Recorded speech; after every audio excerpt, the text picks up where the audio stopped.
we can't spend too much money on these frivolous things.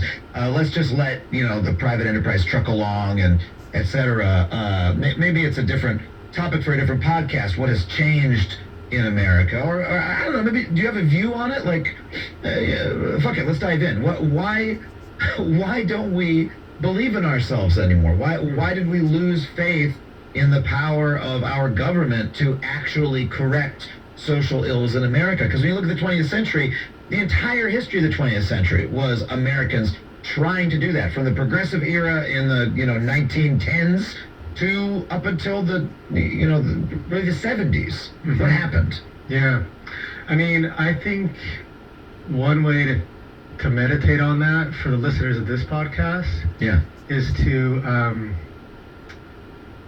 to ask ourselves, why were we so damn quiet after COVID when it comes to poverty reduction? The government just allowed the child tax credit to disappear, and it allowed rental assistance to disappear, and we're going to return to normal, and then we were quiet. And a lot of times we talked about that one senator that didn't vote that way, or that other political party, and that's fine. Like, that's a good conversation to have. But like, did we pick up the phone? Did we write a letter? Did we call our congressman? Did we send an email? And when things were happening with the emergency rental assistance program, for example, at the beginning, it was stumbling. It was tripping. It was kind of hard to get out the door. Actually, it's hard to drop $46 billion. You can't drop it by a plane. We had to create these distribution channels, and when it was happening, we were all tweeting about it, and writing about it, and complaining about it, and then it started working, and we were silent. And I think a lot of times when we get together at parties and we're like, boy, the Democrats, they have a messaging problem.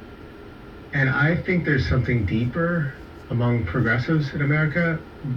We are very fluent in the language of critique, and we are bumbling in the language of repair. And I think that we need to find that voice to be like, look, we're not at the mountaintop, but all right, this is it. This is good. Let's do this. Let's celebrate this. Let's give Congress some political cred and cover and reward them for this. And I think this is one of the lessons for us, I think, that we can pull out of that silence and that loss of ambition. We don't say, look at what we fucking did. Look at what we accomplished. Look at what we achieved. We say, oh, the effects were disparate, and it was hard to access, and we were screwed by that senator we don't like, and I actually a friend of mine who works in politics and leftist politics described it as we have an addiction to losing. that no matter what happens, all we can do is talk about how things should have been better. It's scary to celebrate, right? I mean, you don't get on Twitter and celebrate. It's scary to be like, hey, this is great. I like this. Because you don't get many retweets when you celebrate. Yeah. I think we just have to find that voice, and I've become so tired of absolving theories of poverty, things that let us off the hook. Right, left, and center, we have these, actually. And so I just, any way we can bring this back to us and personalize the problem and take responsibility for it in a real way, I think that's kind of the stuff of political will building.